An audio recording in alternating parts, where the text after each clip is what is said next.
on foot until he reached railroad tracks where he could jump a train going east or west. It didn't matter. His eyes were too dry to weep anymore. There was a point past which you couldn't. Like a repeated blow to the head, you got dulled to other kinds of pain. His hand trembled as he took out the makings for a cigarette. The gray-pink tip of his tongue so dry the paper stuck for a moment. He had to pry it off carefully to keep the Indian tobacco from spilling. He rested the horse beside the road, watching the smoke from his cigarette curl into the air and vanish. At least it took the edge from the gnawing hunger in his belly. He couldn't remember when he last ate. It didn't matter. When he felt the old horse's sides swell like a bellows, he feared it was about to die. Instead, it gave out a high, broken whinny, ending in a long, deep cough that jostled the saddle side to side. He grabbed the saddle horn. The reply came from over the low hill to his right and was followed by another whinny, this time more worried. His horse managed a couple of short, choppy sounds before it turned and started to pick its way toward the young chestnut that now stood at the top of the rise, reins trailing. "That's not right." He nudged the old horse with his heels. "Hello?" he called and immediately felt foolish. As soon as he saw Bennett's body, he stepped down and tied the trailing reins of the rancher's horse to his old horse. Then he stood still and waited for any movement or sound. Nothing but the cursed scraping of the rough, homemade windmill.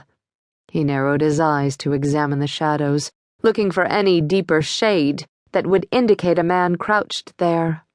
A bird taking flight from the hay field whipped his head around, but he could see nothing that had disturbed it.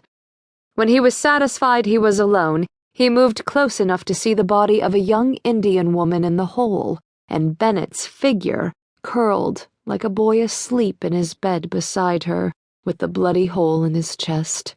He knelt, wet his fingertip, and held it in front of Bennett's nose, then his mouth, feeling no coolness at all. He tried to pick up the man's hand to feel for a pulse, but the body was rigid. Flies crawled in the thick, black, bloody spill on his shirt. A photograph with a dot of fresh blood on the corner peeked from his pocket. Graver pulled it out and wiped the blood on his pants. It was a picture of a handsome young woman who wore a smile, as if she were about to burst out laughing. He'd seen her in Babylon a few months ago. Bennett's wife. She hadn't been so happy then, he remembered. He glanced at the man again, a man who had been lucky for so long it felt outrageous for him to die so effortlessly. Graver started to tuck the picture back in J.B.'s shirt pocket, then stopped and slipped it inside his own instead. He would have to find her, make sure she had nothing to do with this. He didn't want to get involved, but that was the hell of it.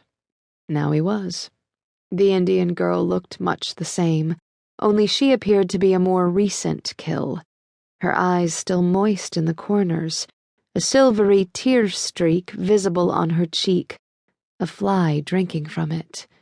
Graver waved away the fly, rocked back on his heels, and lit another cigarette, smoking it to the brown nub, the glowing tip pinched between his filthy, broken nails. He remembered the day in March when Bennett had brought a mule to his soddy and dropped the lead rope at his feet. "What's this?" he said. "Use 'em or eat 'em," Bennett replied. No. Graver had to swallow the spit rising in his throat at the thought of roast mule haunch. He could imagine his sick, starving children sitting listlessly in the dirt, unable to muster enough energy to play. Bennett put his spurs lightly to his horse and was trotting away before Graver could thank him. The mule brayed once, a long sucking roar that made Bennett's horse twitch its ears and bunch up like it might decide to buck and run. He reached down and patted its neck.